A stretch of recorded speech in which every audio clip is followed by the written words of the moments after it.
ഈ അടുത്ത കാലത്ത് എനിക്ക് ഇത്രയും ചീത്തപ്പേരുണ്ടാക്കിയ ഒരു സിനിമയില്ല. പക്ഷേ ആ ചീത്തപ്പേരാണ് ഞാൻ ഏറ്റവും കൂടുതൽ ആസ്വദിക്കുന്നത്. എല്ലാവരും എൻ്റെ അടുത്ത് പറഞ്ഞത് തിയേറ്ററിൽ വന്നാൽ ആളുകൾ 2 എണ്ണം പൊട്ടിക്കും എന്നാണ് എല്ലാവരും പറഞ്ഞത്. പരാജിതനായി മലയാള ആ ഒരു സിനിമയിൽ ഒരു പരാജിതനായി കടന്ന് വന്ന് പിന്നീട് കൊടുങ്കാറ്റായി മാറുന്ന ഒരു നായകനെയാണ് നമ്മൾ കണ്ടത്. അത് കയ്യടിയോടുകൂടിയാണ് പ്രേക്ഷകർ ഓരോ സീനിലും സ്വീകരിച്ചത്. എല്ലാവർക്കും എൻ്റെ വിനീതമായ നമസ്കാരം. ഈ അടുത്ത കാലത്ത് എനിക്ക് ഇത്രയും ചീത്തപ്പേരുണ്ടാക്കിയ ഒരു സിനിമയില്ല. പക്ഷേ ആ ചീത്തപ്പേരാണ് ഞാൻ ഏറ്റവും കൂടുതൽ ആസ്വദിക്കുന്നത്. എല്ലാവരും എൻ്റെ അടുത്ത് പറഞ്ഞത് തിയേറ്ററിൽ വന്നാൽ ആളുകൾ 2 എണ്ണം പൊട്ടിക്കും എന്നാണ് എല്ലാവരും പറഞ്ഞത്. ഈ സിനിമ അഭിനയിക്കുമ്പോഴോ അല്ലെങ്കിൽ ആ നിങ്ങൾ പറയുന്ന പെക്യുലർ സീൻ ഞാൻ അനശ്വരയുടെ കൂടെ ചെയ്യുമ്പോഴൊന്നും ഇത് ഇത്ര ക്രൂരമാവുമെന്ന് ഞാൻ വിചാരിച്ചിരുന്നില്ല. പക്ഷേ തിയേറ്ററിൽ അത് ഉണ്ടാക്കിയ ഇമ്പാക്റ്റ് വളരെ വലുതാണ്. പിന്നെ ഒരു സമാധാനമുള്ളത്, ഇതിൽ എന്നെ അങ്ങനെ ചീത്ത പറയാനോ അടിക്കാനോ ഒന്നും മോഹൻലാലിന് വിട്ടുകൊടുത്തിട്ടില്ല എന്നെ. സാധാരണ അവിടെ എനിക്ക് ഡയലോഗൊന്നും പറയാൻ പറ്റില്ല. ആളുകൾ എൻ്റെ അടുത്ത് പറയും, ഏതെങ്കിലും സിനിമയിൽ പറയുന്ന ഡയലോഗൊന്ന് പറയാമോ എന്ന് ചോദിക്കും. എവിടെ ഡയലോഗ് പറയാനും സമ്മതിക്കില്ല, അതിനും പിടി തുടങ്ങും. ഇതിൽ ഇത്രയൊക്കെ ക്രൂരത ചെയ്തിട്ടും മോഹൻലാൽ എന്നെ വെറുതെ വിട്ടൊരു സിനിമയാണ്. അപ്പോൾ അത് ഒരു പ്രത്യേകതയുള്ള സിനിമയാണ്. വളരെ വ്യത്യസ്തമായ രീതിയിൽ ജിത്തുവും ശാന്തിയും ചേർന്ന് പറഞ്ഞൊരു കഥയാണ്. അത് 2 കൈ നീട്ടി പ്രേക്ഷകർ സ്വീകരിച്ചു. ആ സിനിമയുടെ ഒരു ഭാഗമാകാൻ എനിക്കും സാധിച്ചു. ആ സിനിമ ഇത്രയും നല്ല പേരുണ്ടാക്കും, ഇത്രയും വലിയൊരു വൻ വിജയമാവുമെന്നൊന്നും ഞങ്ങൾ പ്രതീക്ഷിക്കാത്തത് പേടികൊണ്ടാണ്. നമ്മൾ പ്രതീക്ഷിച്ചിട്ട് അത് കിട്ടാതെ പോയാലോ എന്ന് പേടിച്ചിട്ട് ഞങ്ങൾ അങ്ങനെ പ്രതീക്ഷിക്കാൻ നിൽക്കില്ല. നന്നായി വരണേ എന്ന് പ്രാർത്ഥിക്കും. പക്ഷേ ഈ സിനിമയുടെ ഷൂട്ടിംഗ് നടക്കുമ്പോൾ ആ കോർട്ട് സീൻ ഷൂട്ട് ചെയ്യുന്ന സമയത്ത് ഒരു ദിവസം മോഹൻലാൽ എന്നെ വിളിച്ച് നിർത്തിയിട്ട് പറഞ്ഞു, മനോഹരമായ സിനിമയായിരിക്കും കേട്ടോ ഇത്. അതിൻ്റെ സ്ക്രിപ്റ്റ് അത്രയും ആഴത്തിൽ മോഹൻലാലിന് മനസ്സിലാക്കാൻ സാധിച്ചുകൊണ്ടാണ്. അപ്പോൾ ഞാനും ഇങ്ങനെ പറഞ്ഞു, നന്നായി വരട്ടെ, നല്ല രീതിയിൽ വരട്ടെ, നല്ല സിനിമയായിട്ട് വരട്ടെ. പിന്നെ ഒരുപാട് ഇൻറ്റൻസീവായ സീൻസൊക്കെ ചെയ്യുമ്പോൾ നമുക്കും തോന്നും ഇത് പ്രേക്ഷകർ ഈ അർത്ഥത്തിൽ എടുത്താൽ ഇതൊരു നല്ല സിനിമയായി മാറുമെന്ന് നമുക്കും തോന്നും. പക്ഷേ എന്നാലും ഞങ്ങൾ ആഗ്രഹിച്ചതിനേക്കാൾ, ഞങ്ങൾ പ്രതീക്ഷിച്ചതിനേക്കാൾ വലിയൊരു വിജയമാക്കി ഈ സിനിമ മാറ്റിയ എല്ലാ പ്രേക്ഷകരോടും ഹൃദയം തുറന്ന് നന്ദി പറയുന്നു. മീഡിയയോട് നന്ദി പറയുന്നു. ഈ സിനിമ തിയേറ്ററിൽ ഇറങ്ങുന്നതിന് മുമ്പ് തന്നെ ഇതൊരു നല്ല സിനിമയാണെന്നുള്ള ഒരു പ്രതീതി ജനിപ്പിച്ചത് നിങ്ങൾ മീഡിയക്കാരാണ്. നിങ്ങൾ ഞങ്ങളുമായി നടത്തിയ ഇൻ്റർവ്യൂകളും ഇതിൻ്റെ പ്രൊമോഷൻസും എല്ലാം നമ്മൾ ഉദ്ദേശിച്ചതിനേക്കാൾ നല്ല രീതിയിൽ ജനങ്ങളിലേക്ക് എത്തുകയും ഈ സിനിമ തിയേറ്ററിൽ വരുന്നതിന് മുമ്പ് തന്നെ ഈ സിനിമ സ്വീകരിക്കാൻ പ്രേക്ഷകരെ തയ്യാറാക്കി നിർത്തിയത് മീഡിയയാണ്. ആ മീഡിയയോടും ഈ അവസരത്തിൽ ഞാൻ എൻ്റെ ഹൃദയം നിറഞ്ഞ നന്ദി രേഖപ്പെടുത്തുന്നു. ഈ സിനിമ ഒരു വൻ വിജയമാക്കി തീർത്ത ഓരോരുത്തർക്കും, എൻ്റെ കൂടെ അഭിനയിച്ചവർക്കും ഇതിൻ്റെ സാങ്കേതിക പ്രവർത്തകർക്കും, എല്ലാവരെയും പേരെടുത്ത് പറയുന്നില്ല, എല്ലാവർക്കും ഞാൻ എൻ്റെ ഹൃദയത്തിൻ്റെ ഭാഷയിൽ നന്ദി പറയുന്നു. നന്ദി. Thank you sir. ആൻഡ് ഇപ്പം ഈ കുറച്ച് മൂവീസ് എടുത്ത് നോക്കുമ്പോൾ എൻ്റെ പൊന്നോ, ക്യാരക്ടേഴ്സും കൊണ്ട് നമ്മളെ നെട്ടിക്കുന്ന ഒരാളായി മാറിക്കഴിഞ്ഞിരിക്കുകയാണ് ജഗദീഷ് സാറ്. ഒരു രക്ഷയില്ല. ബാക്ക് ടു ബാക്ക് പെർഫോമൻസ് ആയിക്കോട്ടെ, ഇമോഷൻസ് ആയിക്കോട്ടെ, മലയാള പ്രേക്ഷകരെ ഇങ്ങനെ കുലുക്കി ഇരുത്തേക്കാണ് ജഗദീഷ് സാർ. സോ സാർ, എന്ത് തോന്നുന്നു ഈ ഒരു അവസരത്തിൽ? വിളിച്ചത് അപ്പുക്കുട്ടൻ എന്നാണ്. നത്തിങ് സക്സീഡ്സ് ലൈക്ക് സക്സസ് എന്നാണ് പറയുന്നത്.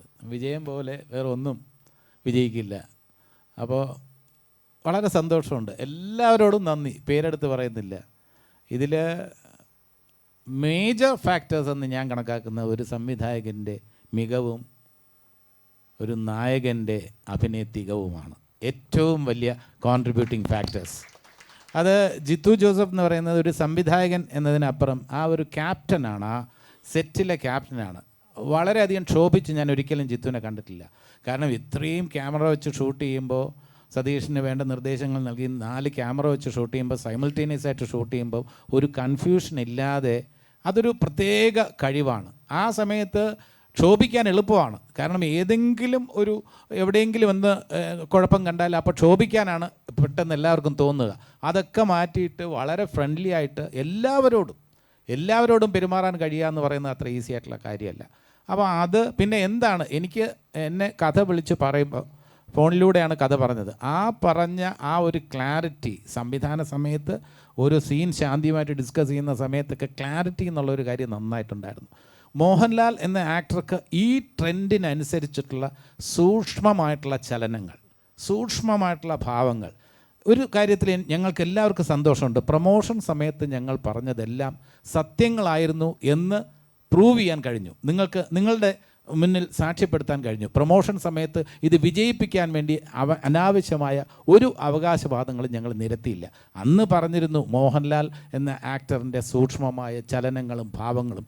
പരാജിതനായി മലയാള ആ ഒരു സിനിമയിൽ ഒരു പരാജിതനായി കടന്നു വന്ന് പിന്നീട് കൊടുങ്കാറ്റായി മാറുന്ന ഒരു നായകനെയാണ് നമ്മൾ കണ്ടത്. അത് കയ്യടിയോടുകൂടിയാണ് പ്രേക്ഷകർ ഓരോ സീനിലും സ്വീകരിച്ചത്. ഓഫ് കോഴ്സ് തീർച്ചയായിട്ടും ആർഗ്യുമെൻറ്റ് സിദ്ദിഖ് എന്ന രാജശേഖറുമായിട്ടുള്ള ആ ആർഗ്യുമെൻറ്റ്സിനെല്ലാം തന്നെ സ്ക്രിപ്റ്റിൻ്റെ ബാക്കിംഗ് ഉണ്ട്, സംവിധാനത്തിൻ്റെ ആ ഒരു സപ്പോർട്ടുണ്ട്. എങ്കിൽ പോലും ഒരു ഹീറോ എന്ന് പറയുന്നത് ഇത് അവതരിപ്പിച്ച് ഫലിപ്പിക്കാൻ ബുദ്ധിമുട്ടുള്ള ഒരു ക്യാരക്ടറാണ്. കാരണം സ്വന്തമായിട്ട് വിശ്വാസമില്ലാത്ത സൂപ്പർ സ്റ്റാറിൻ്റെ ഇമേജുള്ള ഒരു നടൻ ആത്മവിശ്വാസമില്ലാത്ത ഒരു കഥാപാത്രം അവതരിപ്പിക്കുമ്പോൾ അത് ജനങ്ങൾക്ക് ഏറ്റെടുക്കാൻ അല്പം ബുദ്ധിമുട്ടാണ്. അയാളെ ഒരു വലിയ പൊസിഷനിലാണ് കാണുന്നത്. അയാൾക്ക് ഈ കേസിൽ ജയിക്കാൻ എളുപ്പമല്ലേ? ഹീറോ അല്ലേ, അത്രയും വലിയ ഇമേജ് അല്ലേ, സൂപ്പർ സ്റ്റാർ അല്ലേ? അവിടെ ഒരു കോൺഫിഡൻസ് ഇല്ലാത്ത ഒരാളായിട്ട് എന്നെയൊക്കെ കാണുന്ന സമയത്ത്, എൻ്റെ ക്യാരക്ടറിനെ മുഹമ്മദിനെ കാണുന്ന സമയത്ത്, സാറയെ കാണുന്ന സമയത്ത് ആത്മവിശ്വാസമില്ലാത്ത ഒരു വിജയമോഹനെ നമ്മൾ കാണുന്നു. അത് ഗ്രാജ്വലി ആ കോർട്ടിൽ കത്തി കയറുമ്പോൾ പ്രേക്ഷകൻ എന്ന നിലയിൽ ഞാനും കൈയടിച്ചു എന്നുള്ളതാണ് സത്യം. അതാണ് ഒരു സിനിമയ്ക്ക് വേണ്ടത്. ഞാൻ അഭിനയിച്ച സീനാണ്, ഞാനും അനശ്വരയും ഒരുമിച്ച് അഭിനയിച്ച സീനാണ്, ശ്രീധന്യം അഭിനയിച്ച സീനാണെന്ന് അറിഞ്ഞിട്ടും ആ തിയേറ്ററിൽ ആലുവ സീനത്തിൽ നിന്നാണ് ഞാൻ ഈ സിനിമ കാണുന്നത്. കണ്ടിറങ്ങുമ്പോൾ എൻ്റെ കണ്ണ് നിറഞ്ഞു. അപ്പോൾ എൻ്റെ കൂടെ ഉണ്ടായിരുന്ന നടൻ ബൈജു ആണ്. ബൈജു വെച്ചു, അണ്ണ കരയടാ, എന്തിനാണ് നിങ്ങൾ കരയണത്, നിങ്ങൾ അഭിനയിച്ച ആളല്ലേ എന്ന് ചോദിച്ചു. പക്ഷേ ഞാൻ പറഞ്ഞു, ഞാൻ കരഞ്ഞു പോയി. അതാണ് ഒരു സിനിമയുടെ വിജയം, ഒരു കലാസൃഷ്ടിയുടെ വിജയം. ആ വിജയത്തിൻ്റെ സന്തോഷത്തിലാണ് നമ്മൾ വിനയത്തോടെയാണ് നിങ്ങളുടെ മുന്നിൽ നിൽക്കുന്നത്. ഇതിൽ ഞങ്ങൾ ആദ്യമേ പറഞ്ഞതുപോലെ തന്നെ ഇപ്പോൾ ആൻ്റണി തുടർച്ചയായ ഒരുപാട് വിജയങ്ങൾ ലഭിച്ചിട്ടുണ്ടെങ്കിൽ ഇപ്പോൾ അല്പം മുമ്പ് പേഴ്സണലായിട്ട് സംസാരിച്ചപ്പോൾ വളരെ വിനയത്തോടെ അടുത്ത ചിത്രം അതിനെക്കുറിച്ചുള്ള ആ ചിന്തകൾ ഒക്കെയാണ് ആൻ്റണി പങ്കുവച്ചത്. അതല്ലാതെ ഈ ആഘോഷത്തിൽ, ഈ വിജയത്തിൽ മതിമറന്ന് നിൽക്കുന്ന ഒരു ആൻ്റണിയല്ല കണ്ടത്. വളരെ പ്രായോഗിക ബുദ്ധിയുള്ള ഒരു നല്ല നിർമ്മാതാവിനെയാണ് ആൻ്റണിയിൽ നമുക്ക് കാണാൻ കഴിഞ്ഞത്. റൈറ്ററായിട്ടുള്ള ശാന്തിയുടെ സ്പിരിറ്റ് എന്ന് പറയുന്ന ശാന്തി എങ്ങനെയുണ്ട് എന്ന് ഇതിൻ്റെ ഫൈനൽ സ്റ്റേജിൽ ശാന്തിയെ വിളിച്ചു വെച്ചപ്പോൾ, ചേട്ടാ എനിക്കറിയില്ല, എനിക്ക് ഭയങ്കര ഒരു വല്ലാത്ത മൂഡിലാണ് ഞാൻ. സാധാരണ റൈറ്റേഴ്സൊക്കെ ഇങ്ങനെ ഒരു മൂഡിലുണ്ടാവുമോ എനിക്കറിയില്ല, എന്താണെന്നറിയില്ല. എനിക്ക് തോന്നുന്നു ഇതൊരു വലിയ, ഇപ്പോൾ എൻ്റെ ആണെന്ന് എനിക്ക് തോന്നുന്നില്ല, പക്ഷേ എന്തോ ഒരു വലിയ സംഭവമാണെന്ന് എനിക്ക് തോന്നുന്നു. ഓരോ സീൻ കാണുമ്പോൾ ഞാൻ കരയുന്നു, ഞാൻ കൈയടിച്ചു പോകുന്നു.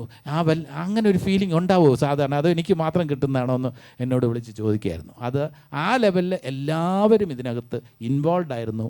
വളരെ ഡൗൺ ടു എർത്തായിട്ട് നിന്ന് ഷൂട്ട് ചെയ്ത ഒരു ഫിലിം അത് വിജയത്തിലേക്ക് എത്തിക്കുമ്പോൾ വളരെ സന്തോഷമുണ്ട്.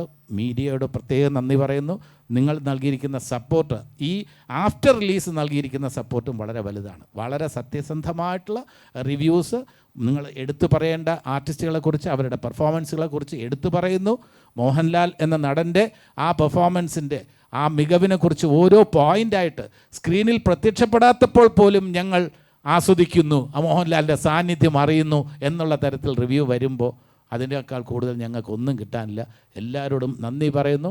കേരളത്തിലെ പ്രേക്ഷകരോട്, കേരളത്തിലെ ഇന്ത്യയിലെ പ്രേക്ഷകരോട്, കാരണം കേരളത്തിന് പുറത്തും എല്ലാം, ഇന്ത്യയിലും ഇന്ത്യക്ക് പുറത്തുമുള്ള പ്രേക്ഷകരെല്ലാം തന്നെ വൈഡ് ആക്സെപ്റ്റൻസ് കിട്ടിയ ഒരു ചിത്രത്തിൻ്റെ ഭാഗമാകാൻ കഴിഞ്ഞതിൽ എനിക്ക് അതിയായ സന്തോഷമുണ്ട്. ഞാൻ ഈശ്വരനോട് നന്ദി പറയുന്നു, ഈ ടീമിനോട് നന്ദി പറയുന്നു. Thank you so much.